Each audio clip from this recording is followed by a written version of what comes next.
నమస్తే. Welcome to current affairs light YouTube channel. ఇవాల్టి మన క్లాస్‌లో రీసెంట్‌గా జరిగినటువంటి కరెంట్ అఫైర్స్‌లో ఇంపార్టెంట్ కాన్సెప్ట్ నేర్చుకుందామండి. మీకు కనుక మా ఛానల్‌లో ఉన్నటువంటి వీడియోస్ అండ్ ఎక్స్‌ప్లనేషన్ నచ్చినట్లయితే మా ఛానల్ లైక్ చేయండి, షేర్ చేయండి అండ్ సబ్స్క్రైబ్ చేయండి. Welcome to current affairs light YouTube channel. ఇవాల్టి మన కాన్సెప్ట్ వచ్చేసి ఇండియాకు సంబంధించినటువంటి ఇండియా అన్‌ఎంప్లాయ్‌మెంట్ రేట్ ఏదైతే ఉందో రీసెంట్ టైమ్‌లో 5.1%గా ఉందన్నమాట. జూలై టైమ్‌లో ఈ యొక్క రేటింగ్స్ అనేవి మనకి ఎప్పటికప్పుడు ఎందుకు ఇంపార్టెంట్ అంటే మన దేశం యొక్క డెవలప్‌మెంట్ ఏ విధంగా ఉంది మనం అంచనా వేయడానికి, మనం ఏ విధంగా ఆర్థికంగా అంటే మన ఆర్థిక ఫైనాన్స్ పరంగా ఎలా ముందుకెళ్తున్నామో ఎంత ఇంపార్టెంటో, దాంతో పాటు నిరుద్యోగం అనేది తగ్గుముఖం పట్టాలి. సో, అన్‌ఎంప్లాయ్‌మెంట్ రేట్ అనేది తగ్గిపోతూ ఉందంటే, ఆ వ్యక్తుల యొక్క ఆదాయం పెరుగుతుంది. వాళ్ళకి కనీసం ఉద్యోగం ఏదన్నా ఉంది, సంపాదించేటువంటి శక్తి ఉంది అని మనం అర్థం చేసుకోవచ్చు. సో, అన్‌ఎంప్లాయ్‌మెంట్ రేట్ అనేది పెరగడం ఒక దేశానికి అభివృద్ధిలో ఉన్నట్లా లేదా అనేది మనం అర్థం చేసుకోవాలి. సో, అన్‌ఎంప్లాయ్‌మెంట్ రేట్ గనక చాలా తక్కువగా ఉంది అంటే, ఆ దేశం అభివృద్ధిలో ముందుకు వెళ్తూ ఉన్నట్లు. సో, ఇక్కడ మన దేశంకి సంబంధించినటువంటి ఒక రీసెంట్ డాక్యుమెంటేషన్ రిసర్చ్ ప్రకారం ఏం తెలిసిందంటే, మన దేశంలో అన్‌ఎంప్లాయ్‌మెంట్ రేట్ ఏదైతే ఉందో, అది అంతకుముందు నెల అంటే జూన్ నెలలో 5.5%గా ఉన్నటువంటి నిరుద్యోగత శాతం అంటాం. అది 5.1%కి తగ్గిందనమాట. అంటే ఈ నిరుద్యోగిత శాతం తగ్గిందంటే వాళ్ళకందరికీ ఏదో ఒక ఉపాధి మార్గం అనేది కల్పించబడింది. ఉద్యోగ కల్పన జరిగింది. లేదా వాళ్ళకేదన్నా ఆపర్చునిటీ కలిగింది. అంటే జాబ్ గానీ, ఏదైనా బిజినెస్ కానీ ఆపర్చునిటీ అనేది దొరికింది అంటే మన దేశం ఆర్థికంగా ముందుకు వెళ్తున్నట్లు. అండ్ దీని రేట్స్ కూడా ఒకసారి చూడాలి.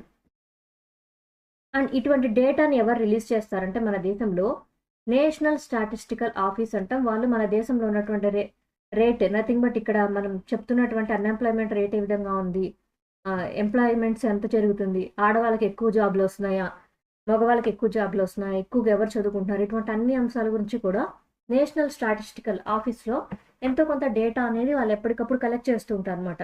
సో, అది రీసెంట్‌గా మంత్లీ వైస్ కలెక్ట్ చేసినటువంటి పీరియాడిక్ లేబర్ ఫోర్స్ సర్వే ఏదైతే ఉందో, అది రీసెంట్‌గా దాని యొక్క బులెటిన్ అనేది రిలీజ్ చేయడం జరిగిందనమాట.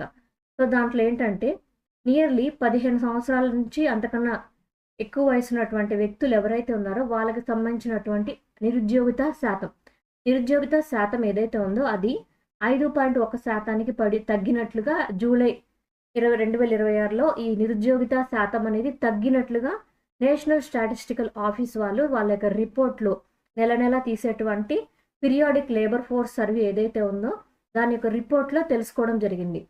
అండ్ ఇక్కడ మంత్లీ తీస్తున్నటువంటి రిపోర్ట్ కాబట్టి పీరియాడిక్ లేబర్ ఫోర్స్ సర్వే అని చెప్పారు.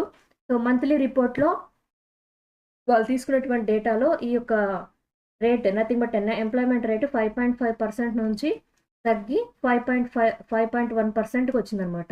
సో, నిరుద్యోగిత శాతం అనేది తగ్గుముఖం పట్టడం, ఆ దేశంలో ఎంప్లాయ్‌మెంట్ పెరిగిందని. అండ్ ఇక్కడ అన్‌ఎంప్లాయ్‌మెంట్ రేట్ గురించినటువంటి కొంచెం ఇన్ఫర్మేషన్ అనమాట. ఇవి మనకి ఎగ్జామ్ పాయింట్ ఆఫ్ వ్యూలో ఇటువంటి స్టాటిస్టిక్స్ పాయింట్స్‌ని గనక గుర్తుపెట్టుకొని మనం ఎస్సే రైటింగ్‌లో గనక యూజ్ చేస్తే మనకి చాలా బెస్ట్‌గా వాల్యూ యాడెడ్ పాయింట్స్ అనేవి మనం ఇవ్వడం వల్ల బెస్ట్‌గా ఉంటుంది మన ప్రెజెంటేషన్ అనేది. ఇక్కడ నేషనల్ అన్‌ఎంప్లాయ్‌మెంట్ రేట్ ఏదైతే ఉందో అది 5.1%గా తగ్గింది. అది 5.5% నుంచి లాస్ట్ మంత్ 5.5 ఈ మంత్ అదే జూలై మంత్‌లో 5.1%గా ఉంది. ఈ డేట్ ఎప్పుడు రిలీజ్ అయిందంటే ఆగస్ట్ నెలలో రిలీజ్ అయింది. అండ్ మగవాళ్ళకి సంబంధించినటువంటి అన్‌ఎంప్లాయ్‌మెంట్ రేట్ ఏదైతే ఉందో అది 5.0కి తగ్గింది 5.3 నుంచి. అంటే 5.3 నుంచి 5.0కి అన్‌ఎంప్లాయ్‌మెంట్ మగవాళ్ళలో రావడం జరిగింది. అండ్ అర్బన్ అన్‌ఎంప్లాయ్‌మెంట్ రేట్ అంటే మనకి ఉన్నటువంటి పట్టణాల్లో ఉండేటువంటి నిరుద్యోగిత శాతం ఏదైతే ఉందో అది 6.2కి వచ్చిందనమాట.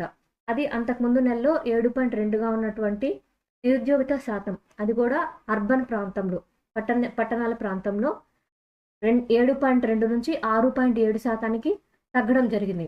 అండ్ దాంతోపాటు రూరల్ ప్రాంతాల్లో అంటే పల్లె ప్రాంతాల్లో నిరుద్యోగిత శాతం ఎంత ఉందంటే 5% నుంచి 4.5%కి వచ్చింది. అంటే అక్కడ కూడా మనకి నిరుద్యోగిత శాతం అనేది చాలా వరకు తగ్గిందని మనం అర్థం చేసుకోవచ్చు. And labour force participation rate ఏదైతే ఉందో దాని గురించినటువంటి ఇన్ఫర్మేషన్ అనమాట. ఇదేంటంటే మంత్లీ సైకిల్‌గా క్రియేట్ చేసేటువంటి డేటా. సో, ఇక్కడ లేబర్ ఫోర్స్ పార్టిసిపేషన్ రేట్ అనేది పెరిగింది. అంటే ఎక్కువ మంది పార్టిసిపేట్ చేస్తున్నారా లేదా? ఎక్కువ మందికి ఉపాధి లభించిందా లేదా, ఉద్యోగం అనేది దొరికిందా లేదా అనేటువంటిది అనమాట.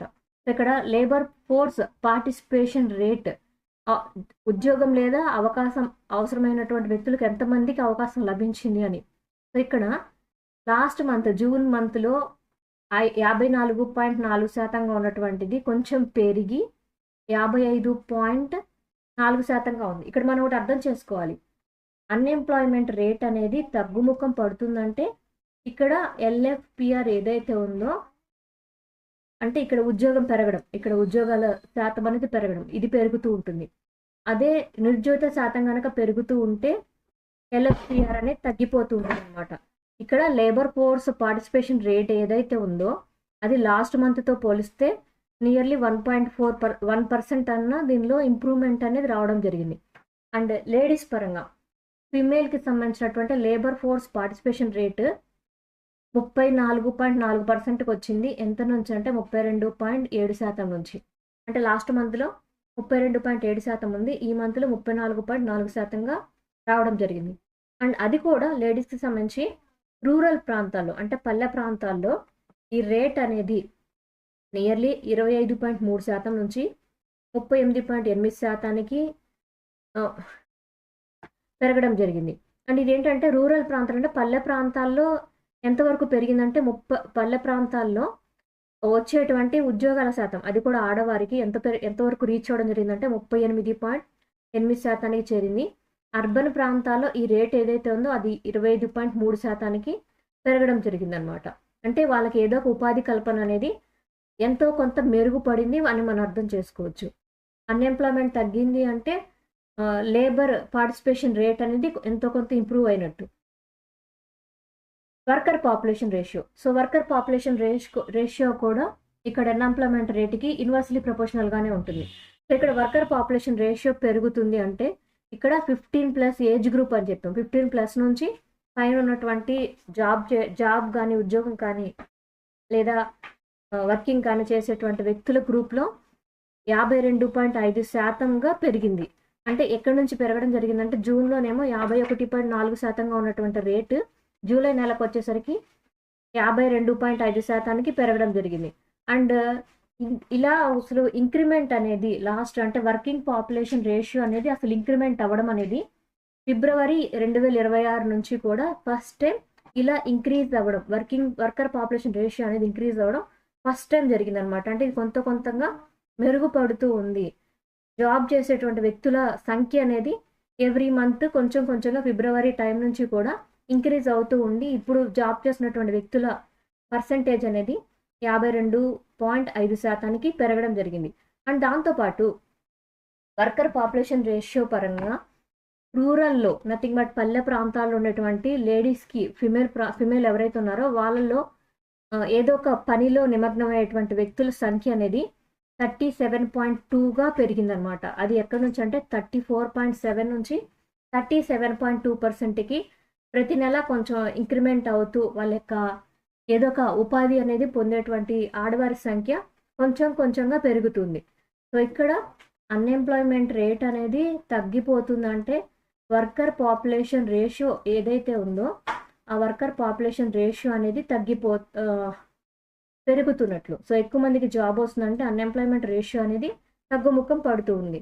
సో ఇక్కడ కూడా ఏంటంటే రూరల్ ప్రాంతాల్లో వర్క్ చేసేటువంటి ఫిమేల్ ఎవరైతే ఉన్నారో వాళ్ళ సంఖ్య అనేది ఎవ్రీ మంత్ కొంచెంగా పెరగడం వల్ల లాస్ట్ మంత్ ఆ పర్సంటేజ్ ఎంత ఉందంటే 37.2%గా ఉంది.